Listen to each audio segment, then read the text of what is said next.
magandang araw po sa inyo lahat. Welcome po sa Makapili TV. Ito, pag-usapan po natin itong pautot ni Senator Hontiveros, yung pagsasampa po ng reklamo sa NBI para doon sa mga vloggers na inaakusahan niya na nagpapakalat nga daw ng video ni alias Rene. Pero dito may sinabi rito si Attorney Trixie Angeles na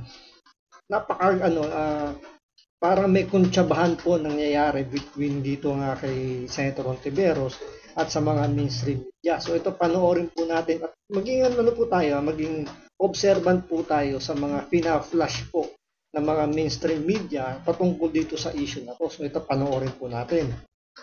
Ni PBBM na si Trixie Cruz Angeles, veteran journalist na si Jay Sonza at sina Sas Sasot, Crisette Chu at Banat Bay. Wala pa raw impormasyon sa kinaroroonan ni Rene. Higit isang linggo mula nang nagpasaklolo siya sa opisina ni Hontiveros matapos umano. Ito guys, take note ha. Tingnan nyo yung caption doon sa baba na nakasulat, Senator Risa, kinasuhan mga nasa likod ng viral alias Rene video. So, kinasuhan.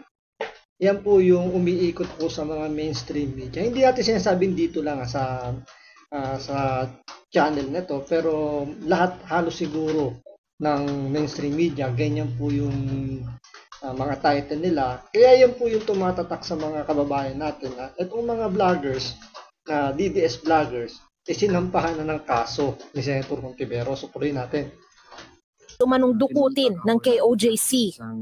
Nanalangin pa rin ako para sa kanyang kaligtasan, pero gayunpaman kanyang magpaliwanag at Tapos ngayon tingnan nyo, yung caption naman ngayon, Senator Risa Hontiveros, diba yung pangalan niya, nagsampa ng reklamo sa NBI. So wala pa po itong, kumbaga hindi pa to umaabot sa korte. So walang reklamo pang, ibig sabihin parang wala pang kaso na naisasampa sa korte. Ngayon, ang nangyayari pa lang, reklamo pa lang yung isinasampa sa NBI. So wala pa pong kaso, itong mga vloggers, kumbaga ito pasasagutin lang ng NBI kung may katotohanan ba yung inaakusan nito ni Hontiveros. Kung bakit siya nagsisinungaling sa mga video na ito. Sa kanyang complaint affidavit, kunento rin ng senadora na isang araw matapos ang huling mga mensahe ni Rene ay lumabas na ang mga video sa Pagtanggol Valiente Facebook page. Kaya ngayon, pinatutukoy na rin ni Hontiveros sa NBI kung sino ang mga nasa likod ng account.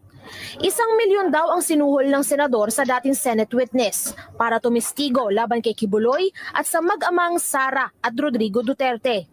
Nag-alok pa raw ito ng dagdag suhol kung titistigo rin siya kontra kina Senators Bongo at Bato de la Rosa. Mariin itong pinabulaanan ni Hontiveros. Naglabas pa siya ng mga resibo, mga screenshot ng mga unang mensahe ni Rene para patunayang ito mismo ang lumapit sa kanya para maging Senate witness. Para sa agenda, Andrea Salve, Billionaire News Channel. Yun lang naman yung kinasasagot sa kanya ng mga vloggers. Tinatanong lang naman dito si Senator Hontiveros kung may katotohanan ba yung sinasabi ng witness na bumaliktad. Kasi tandaan ninyo, itong si alias Rene, witness niya to. Hindi naman to inilabas ng kung sino. Siya unang naglabas niyan. Siya ang gumawa niyan ng witness na yan. Ngayon, nung bumaliktad yan, tinatanong lang naman ng mga vloggers, hindi ng mga vloggers, pati mga nakakapanood ng mga video tungkol nga kay alias Rene, kung dapat bang, kumbaga tinatanong nila si Senator Hontiveros kung totoo ba yung sinasabi ni alias Rene. Kasi sinasabi nga ni Hontiveros, di ba, na sinungaling nga daw si alias Rene dahil binaligtad niya yung kanyang statement. So ibig sabihin, yung sinabi niya doon sa Senate hearing tungkol kay Pastor Kibuloy, kay Pangulong Duterte, tsaka kay Vice President Sara Duterte, yun ba totoo o kasinungalingan din? Pero siyempre pinaninindigan ni Senator Hontiveros na totoo yung sinabi ni alias Rene nung time na yun kasi under oath si alias Rene. So ibig sabihin, nanumpa siya na lahat ng sinabi niya doon during that time ay totoo at tawang katotohanan lamang. So pwedeng makasuhan si alias Rene. Kaya pinaninindigan ni Hontiveros na totoo yung sinabi ni alias Rene At puro kasinungalingan lang yung pangalawa, yung sa mga video, kasi hindi na under oath dun si alias Rene. Kaya dapat, ang unang niyang kasuhan dapat dito, si alias Rene, hindi yung mga vloggers. Kasi yung mga vloggers, nagre-react lang naman doon sa balita, doon sa video na nilabas ni alias Rene, kung totoo ba yun. Pero parang nangyayari, yung mga vloggers, dahil ito kilalang mga DDS vloggers, yun yung ginigipit ngayon dito ni Ontiveros. So parang, alam niyo, yung freedom of speech ng mga vloggers, sinasakal na ni Ontiveros. Pero pag yung freedom of speech, galing sa kampo niya, at yun ang babatikusin, ang lagi niya isisigaw, bakit yung karapatan ng mga witness niya yung pinipigilan. So napaka one-sided yung mga gantong klaseng tao na gusto puro sila lang yung entitled sa mga ganyang karapatan. So tuloy natin to. Agad namang bumuwelta mga vlogger na pinaiimbestigahan ni Senador Risa Ontiveros. Mensahe ni Jason sa senadora, kung napahiya siya sa umano'y pagbaligtad ng kanyang testigo, problema niya raw yun, huwag na raw siyang idamay. Kinwestiyon din ni Totoo naman yun na napahiya dun si Ontiveros kasi siya nag-create ng witness na yun tapos bilang bumaliktad. So yung kredibilidad dito ni Ontiveros nasusunog.